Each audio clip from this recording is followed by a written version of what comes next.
On Unit 1 of the Wealth Management program, and we continue to talk about the introduction to the wealth management industry. In this particular section, we're going to talk about primarily what kind of regulation is guiding this industry and who are the major regulatory bodies that take care of the issues that arise in this particular industry.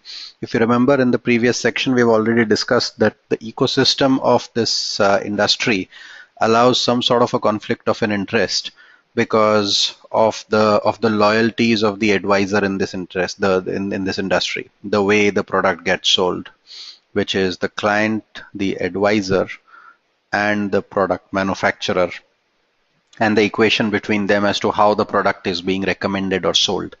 Because the payment traditionally has happened from the product manufacturer to the advisor, anyone who does the transaction or just distributes products also starts calling himself or herself an advisor and starts advising the clients, because the end client is unaware or has lack of knowledge on the financial services space.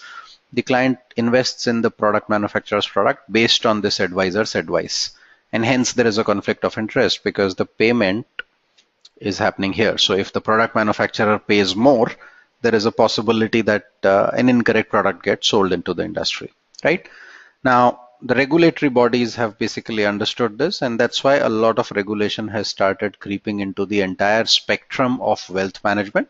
We will talk about all the regulators that are there, and then we will try and incorporate over a period of this curriculum of this course as to how do they control this entire process in multiple ways, right?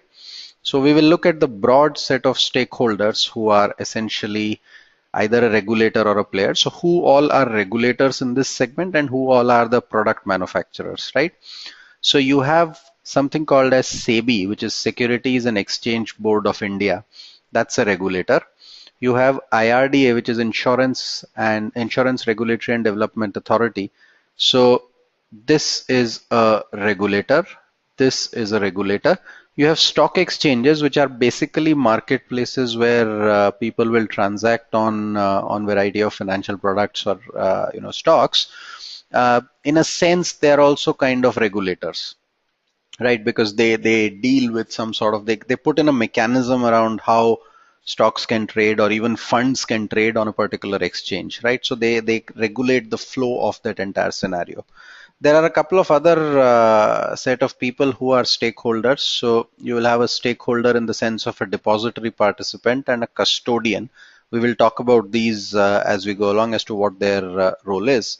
Brokers, advisors are the guys who advise you on a certain transaction. So they are a stakeholder. They will be regulated by the regulatory agencies. AMC is an asset management company, which basically is another word for a mutual fund in India. Insurance companies, these are the product manufacturers. So they are the product manufacturers, once again stakeholders who will be kind of managed by the regulators. And NSE is a kind of stock exchange. They have something called as NISM, which is National Institute of Securities Market. They conduct a couple of exams. So these exams are necessary to be cleared before someone can become an advisor or call themselves an advisor, essentially, in the technical sense, and hence they are also a sort of a regulator. So that's the ecosystem in terms of who all are the major stakeholders. And of course, the final stakeholder is the client, who basically invests on the advice of the broker or advisor and invests in the product manufacturers, and everyone else basically kind of controls the ecosystem around that, right? Let's look at each one of them one by one and understand their roles as we kind of go along.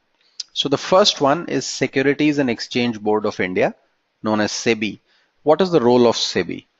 Now, SEBI is the approving or issuing authority for allowing a person or an entity to become an advisor.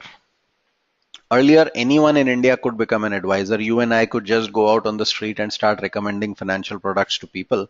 Now, SEBI has mandated that there is a mechanism by which you can register yourself as an investment advisor. So if you want to call yourself an investment advisor, if you have to use this term called investment advisor on your visiting card, for example, then essentially